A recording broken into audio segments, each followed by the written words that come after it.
Hey everybody, it's Stalker13R bringing you another episode of Team Able to Leave Anything But Last. We're going to start the day off with a ram kill.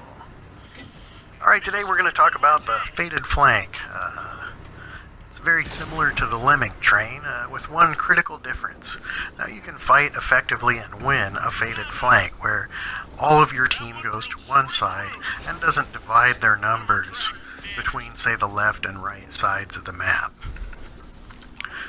That critical difference is you have to have a base that remains back to support fire while you move up that one flank, and then shifts their attention to either the left or right so that they can fire across the cap, because if you're winning your flank by that much, then you're losing the other one, and the enemy team is going to be able to push forward and put pressure on that cap. Fortunately, on most maps, that's a big open space, and those support vehicles that are back there being the base of your single flank offensive, if you will, they're going to be able to use their strengths to shoot at those vehicles that are going to be coming across, and the rest of you that push forward will be able to cut across the map. Now on Overlord here, they've got the beach. Everybody always wants to go to the beach. Well, the worst place you can be is the water. And once you get out of the water onto the beach, you'll fight like a devil dog, no pun intended, to get off of that beach and to get onto high ground. So if you find yourself in a situation where you're starting on the best terrain that you could possibly be in, why would you want to immediately make your position worse? Only to have a slow drive across an open beach that's rewarded on the other end by coming up one of two fatal funnels and driving uphill, which is even slower than driving across the beach, to get up to anywhere that's important. There's nothing down on the beach, so why go there at all? So what we're going to do is we're going to keep our numbers up here on the high ground, and we're going to defeat all of the players that were smart enough to stay on good terrain, and then we'll just clean up the last couple of guys as they come up the fatal funnels on our side of the map. So you can see we're going to go ahead and deploy out here, and we've got a few folks that are over there in the center, which is good, and then we're going to push on this flank pretty hard. So I'm kind of looking around and seeing who's with me. It doesn't look like a lot of people are moving up aggressively so far. We've got T-Dad there and a Hellcat. Now he's bottom tier this match, but he's going to go ahead and get those spots, and we're going to get an estimate of what kind of strength the enemy force is moving up in here. So I'm going to move forward to support. I'm going to take a few breaks because I'm giving my team time to get into position to support me, so that we're not just coming over this little bottleneck here one at a time. I want to make sure that we have the numbers to push it. So I've got a 152, but I'm confident he'll bounce my front armor, which he does, and I'll give him one in the face. Now I've got a TD that's moved up, and he is not playing passive. He says, let's go get this while he's on the reload. So I'm going to support that play, and we're definitely going to do that. So I'm going to finish that one off, and I'm going to go ahead and risk taking the shot, because I want to fully expose to where I know, A, I've got a shot back, and B, I will positively spot anyone that's on the back side of that ridge, and we'll know exactly what we're getting ourselves into. And that's worth taking one on the side.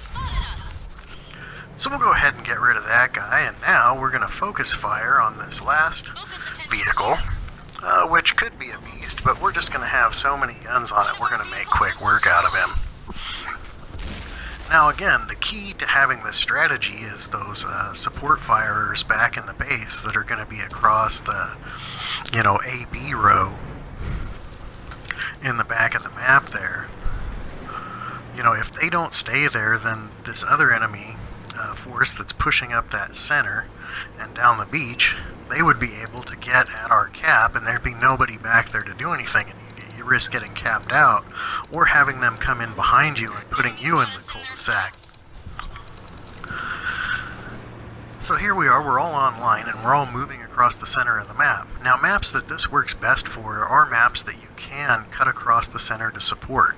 Maps like Lakeview, Abbey, and any map that you can't cut across the center to support, they're not going to work as well. El Haluf would be another one, because it's so hard to push across that center to support another flank. So I'm going to go ahead and bully some things up here. I want to attract a lot of attention to me, get those turrets to turn, and that way these TDs will have nice side armor shots, and they'll have some of that pressure taken off of them, because right now we've got a concentrated pocket of enemies in there. But I don't want to waste my entire health pool. I've already given up maybe more than I should. But now I'm going to go back, and as a heavy tank, it's not always my job to push like it was on that first corner. Now, I'm going to get in here, and I'm going to attract some attention, distract them from my support firers, and I'm going to start to draw them in. I'm going to start pulling on them.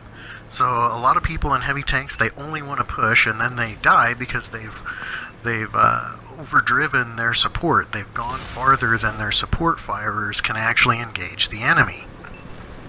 So I'm going to get this guy's attention over here. He's in a Scourge. We're going to make sure that he's not shooting that premium at my friends. And I'm going to be the bait.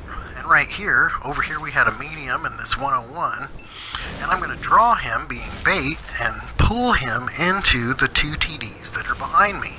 And as soon as he comes over that ridge to get me, because he sees I'm looking the other way and there's a juicy side shot, he gets taken out by my support. So it's not always your job to push, sometimes it's your job to pull.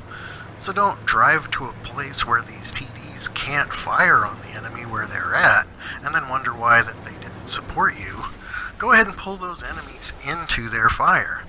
Now we both use this building as cover to my left, and then I use my barrel to cover the right while this Nashorn, took out that target. And we're going to move down, and there's two fatal funnels over here where the KV-2 and the T28 prototype are forced to come up off of the beach. They went all the way down there, they won nothing. I'm going to get the T28 prototype, and I'm not going to have the vehicle speed to get over and get the other vehicle too. So here we are, 3 kills, standard damage. It's good team play, and it's having a good game every game that we focus on the channel, and not just the one epic replay that you had where you did a lot of the damage. You can see here I was even 4th on the team. What other channel's going to show you that? It's better, the better the game is, the more distributed that damage is going to be across many of your team players. So it was key that we had those TDs in that back corner as the base. They went ahead and moved up as we were pushing across the map, and we just closed that loop. And that's how you win the single flank strategy. Is once you get across that map, everyone pushes, we get to the far end of the map, everyone pushes across together. And when I'm in a situation where I need to push, I go ahead and expose and push to support my teammates. But when my teammates are in Overwatch, I don't go to the back side of the hill where they can't shoot and then die and wonder why they didn't support me. I go ahead and back off and draw those enemies into their fire, and I pull.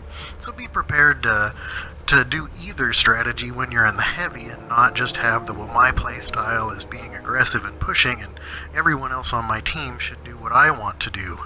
Because as we've talked about on the channel repeatedly, you're not going to change their behavior.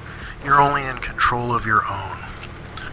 So that pretty much wraps it up today. I hope that'll explain to you, the difference between a lemming train, which is just one big group where you move across the map as one consolidated mass, and then they come around behind you and they put you in the kill sack. Well, if you remain that base, that foothold that's backed by your base so that they can protect you from being capped out, that you'll have a winning strategy. I'm Stalker13R, thanks for watching.